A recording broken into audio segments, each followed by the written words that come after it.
A vida continua com Pedro Silva, aos sábados, no Rádio Clube de Angra. Ora viva, boa tarde, caros amigos e ouvintes do Rádio Clube de Angra, bem-vindos à nossa rubrica A Vida Continua. E lá se passou mais uma semana, e na semana passada, se bem se recordam, eu disse que hoje iríamos falar, e vamos falar, do poder da palavra, do poder criador ou destruidor, conforme digamos, a direção que lhe dermos. Mas vamos falar aqui da importância dos fonemas, a importância desta forma de comunicação. Nós sabemos que a faculdade que temos de comunicar, quer através da palavra verbalizada, quer através da escrita, é um excelente modo de evoluirmos. Isso depende muito daquilo que nós vamos ouvir, de como podemos aplicar de uma forma positiva aquilo que nós emitimos com a ajuda das cordas vocais, não é? Mas vamos falar aqui de outros indicadores também. E gostaria de vos convidar então a irem comigo agora nesta viagem pelo universo da palavra, no qual iremos fazer algumas paragens nos locais mais importantes deste mesmo universo. Olha, e como este comboio anda muito depressa, já chegamos à primeira paragem, e esta paragem intitula-se Origem e Formação das Palavras. O Espírito Emmanuel, no seu livro, ditado por ele, cujo título é Pensamento e Vida, diz o seguinte, e nisto, caros amigos, se encontra todo o processo, desde a origem, digamos, até atuarmos, até que essas mesmas palavras nos levem a atuarmos, a agirmos. Ele diz o seguinte, que a emotividade, ou seja, as emoções, os sentimentos, a emotividade plasma a ideia, e a ideia determina a atitude e a palavra que comanda as ações. Ou seja, de sentimento ou em sentimento se formam as nossas ideias. De ideia em ideia se formam as palavras, e de frase em frase se formam as nossas ações. Francisco Canto Xavier, espírita, costumava dizer em relação às ideias, ele comparava as ideias como pássaros. Ele dizem que as ideias são como pássaros que passam constantemente sobre a nossa cabeça. E somos nós, espíritos imortais, que iremos escolher qual o pássaro que irá fazer ninho, ou seja, qual é o pássaro que nós vamos alimentar. Porque depois de alimentar esse pássaro ou essa ideia, passa a ser uma criação nossa e logo somos ou nos tornamos responsáveis pelas nossas próprias criações, que são os pensamentos. Jesus afirmou que a boca fala do que está cheio o coração. Ou seja, a nossa palavra, toda a palavra, teve origem num pensamento que se originou, por sua vez, de um sentimento. Quando muita gente diz assim, eu disse isto sem pensar, isso é falso. O mais correto é afirmar, eu disse isto sem refletir, porque todo o pensamento precede o vocábulo, o fonema. Neste processo da comunicação, para quem conhece o termo chakra, e nós espíritas falamos em centros de força, mas do sânscrito, chakra, que quer dizer isto mesmo, roda, é um centro de força que se encontra ao longo do corpo espiritual, no dizer de Paulo de Tarso, que nós conhecemos por perispírito, que é este corpo semimaterial que envolve o espírito e que nos torna indivíduos únicos, imortais, para todo o sempre, ou seja, é um pleonasmo. Isto envolve 3 centros de força, ou chakras, o cardíaco, que é o das emoções, o laríngeo, aqui ligado aqui às cordas vocais, ao aspecto da fonética, e também ao chakra coronário, ligado à espiritualidade, às intuições, à inspiração, às ideias. E agora, numa segunda paragem, que este comboio não para, temos então esta estação que se chama poder criador da palavra. E esse poder criador pode ser quer no sentido negativo ou positivo, consoante a conotação ou a direção que dermos aos vocábulos.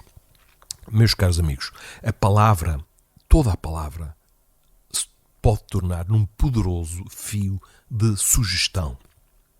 E toda a frase cria uma imagem e toda a imagem cria alguma coisa. Por exemplo, eu ligo para algum amigo e digo assim: fulano, hoje por acaso pensei em ti. E ele diz: porquê que pensaste em mim? Olha, outro dia estávamos a falar em fazer um trilho e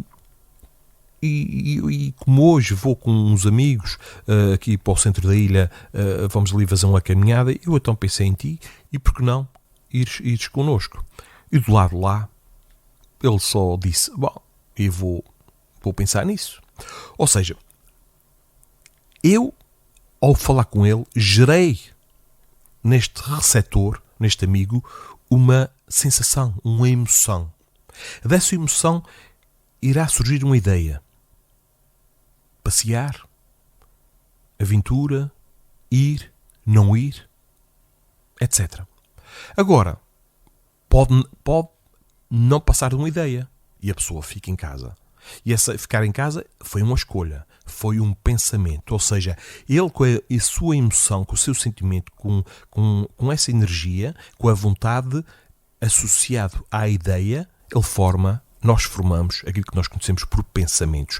Portanto, pensamentos são ideias que nós acolhemos com a nossa energia, com a vontade e que se tornam criações nossas.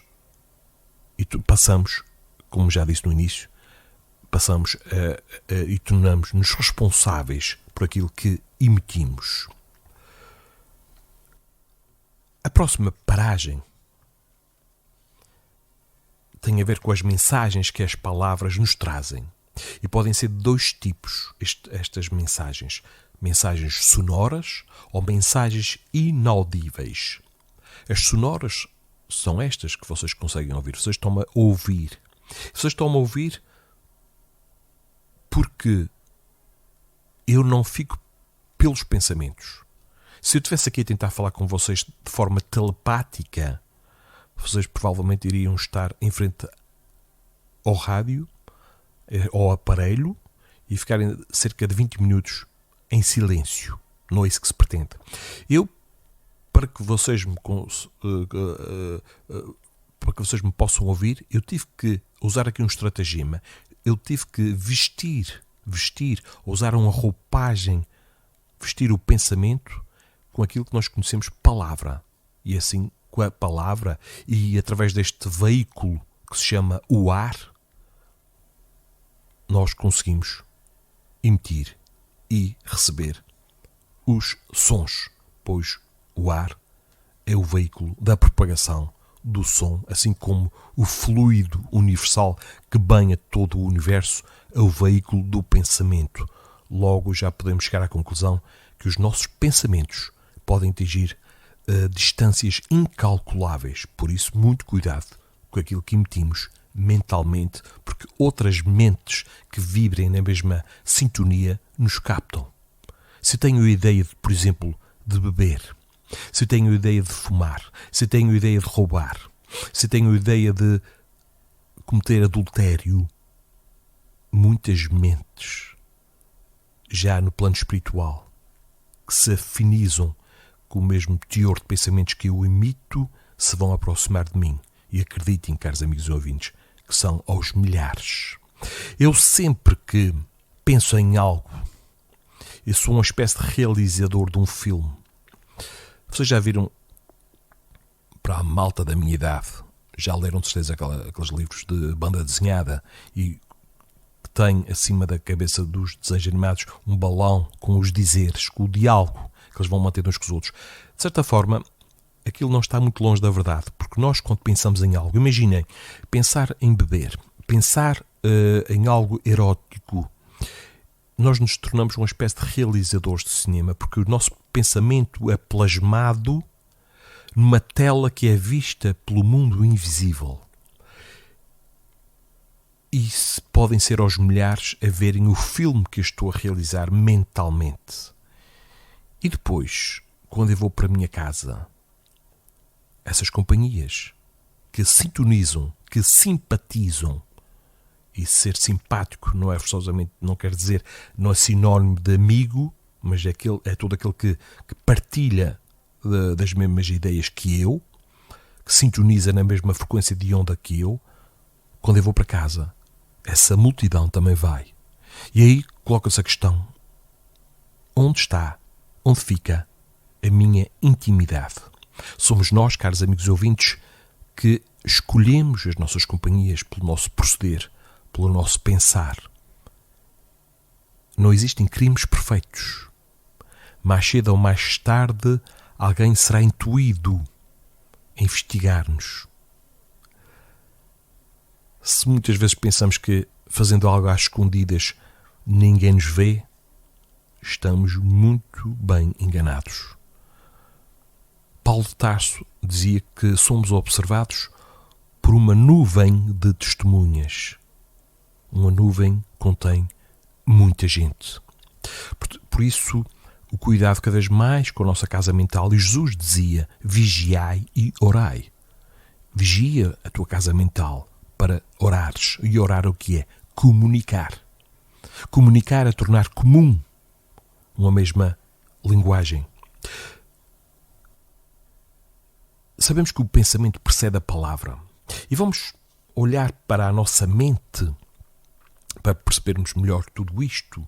Vamos olhar para a nossa mente como sendo uma fábrica com vários compartimentos. E essa fábrica tem um dono, tem um gestor, que somos nós, espíritos. Todos nós possuímos uma fábrica que se chama mente. E essa mente produz, em média, cerca de 60 mil pensamentos por dia, constantemente. O problema é que nós ainda somos uma espécie de bom vivants e abandonamos a fábrica. Ou seja, estamos na fábrica há muito pouco tempo, porque preferimos mais o lazer do que o dever. E como estamos muito pouco tempo na fábrica, só temos consciência de cerca de 7% destes 60 mil pensamentos que a nossa fábrica produz. Tudo o resto, todos os outros cerca de 93% de pensamentos são já produzidos de forma automática, de forma inconsciente.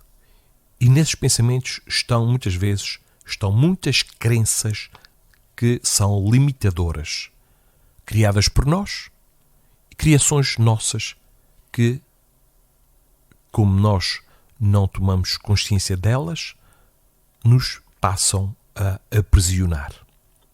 Por isso, é o convite que a doutrina espírita nos faz para estarmos cada vez mais conscientes, cada vez mais no presente, para vigiarmos aquilo que andamos a emitir mentalmente. É um excelente conselho para todos nós, para que aquilo que nos limita nos passe a libertar, porque o passado, na sua maior parte, ainda nos controla. E esse passado foi construído por nós. Por isso, caros amigos e ouvintes, as depressões e os suicídios estarem a aumentar de forma assustadora. Estamos demasiado presos ao passado. Por isso que visitemos mais a nossa fábrica, a nossa casa mental. Estejamos mais presentes. E que este mundo, que é um mundo ainda primitivo, e isso vê-se pelos noticiários, pela violência que graça por toda a parte, que, apesar de o mundo estar a evoluir, ainda há muito por fazer. Que estejamos cada vez mais conscientes da nossa natureza espiritual, da nossa imortalidade, e que nos tornemos cada vez mais serenos. O esclarecimento dá-nos esta serenidade. Perante tudo o que está a acontecer, sabemos que o mundo está a melhorar. E olhemos, como já dissemos noutras rúbricas, olhemos para esta morada terra como um ano letivo que está a aproximar-se do fim. E irá passar de ano aqueles que estudaram, aqueles que cumpriram com os seus deveres, ou pelo menos tentaram fazer o seu melhor. E irão repetir de ano os que passaram o ano na brincadeira, apenas alimentando os seus prazeres. Ninguém vai para os infernos, ninguém vai para os céus. Deus não castiga ninguém. Somos nós, com o nosso próprio livre-arbítrio, é que fazemos estas escolhas. Mas, caros amigos e ouvintes, nós somos imortais. Nós somos imortais. Agora, interessa que, depois de estarmos conscientes de determinados tipos de ações, de pensamentos que nós emitimos, não alimentarmos demasiado a ociosidade, o descanso. Muita gente está inquieta para ir para a reforma. E mal chega à reforma começam as doenças, as chatices. Porque nesta escola chamada Terra é para trabalharmos, para estudarmos, também para descansar. Mas não para descansar para sempre. Porque isso entorpece a mente. E uma mente vazia é um terreno fértil para pensamentos negativos, depressivos, destrutivos. Mantenhamos em ação, em trabalho. E todo o trabalho não é necessariamente remunerado. O trabalho é qualquer tarefa útil. Pode ser ler, pode ser tratar do jardim, pode ser fazer uma caminhada, exercício físico, pode ser visitar alguém. Tudo isso é trabalho. E é graças ao trabalho, à lei do trabalho, que é universal, que nós evoluímos. Portanto, temos dois tipos de mensagens nesta terceira paragem deste universo da palavra, que é a mensagem sonora e a inaudível, que é em muito maior número. Nós comunicamos, caros amigos ouvintes, mais de forma não verbal do que propriamente de forma verbal, sonora. Nós comunicamos pelo pensamento. E gostaria de ficar hoje por aqui nesta terceira paragem. Para o sábado que vem iremos continuar nas próximas paragens deste universo da palavra, que é extremamente rico, mas que tomemos consciência da potencialidade que nós temos. Nós somos deuses, como Jesus disse, porque somos filhos de Deus. Nós somos deuses. E Jesus também disse: tudo aquilo que eu faço, ele disse isso há 2000 anos, tudo aquilo que eu faço, vocês também o farão e muito mais. Está implícita aqui a nossa evolução espiritual. Porque um dia também atingiremos o grau de pureza espiritual. Até lá, teremos que reencarnar num corpo de carne. Teremos que passar por provas e expiações, que não são castigos, não são desgraças. São necessidades evolutivas. Elas surgem, as provas e expiações, porque nós somos capazes de as ultrapassar. Temos capacidades para tal. Somos nós que, pela revolta, nos sentimos injustiçados, desgraçados, e nos revoltamos. E quando nos revoltamos, tornamos as coisas muito piores. Vamos ficar então hoje por aqui, nesta primeira parte, sobre o poder da palavra, do pensamento que a precede, com a pequena mensagem do livro Vida Feliz, que diz assim, ditado por Joana de Ângeles: substitui no teu vocabulário as más pelas boas palavras.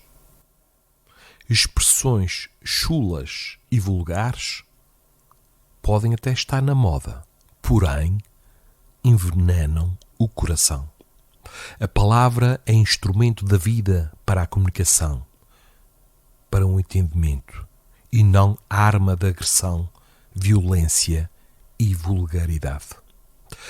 O uso irregular das palavras corrompe a mente e rebaixa o homem. O verbo expressa a qualidade moral do indivíduo e termina dizendo que, porque existem pessoas que falam bem e são más, não é justo que, sendo bom, te apresentes mal. Caros amigos e ouvintes, foi um prazer estar na vossa companhia nesta rubrica A Vida Continua, e então fiquemos com esta mensagem para pensarmos durante esta semana. Marcamos encontro para o próximo sábado. Não se esqueçam de darem o primeiro passo, de fazerem o esforço de serem felizes. E isso passa por fazer os outros felizes. Somos irmãos, temos que nos tornar cada vez mais solidários e menos de costas voltadas uns para os outros. Fiquem com um grande abraço, um forte abraço, aqui do Pedro Silva. Bem-ajam. A vida continua com Pedro Silva, aos sábados, no Rádio Clube de Angra.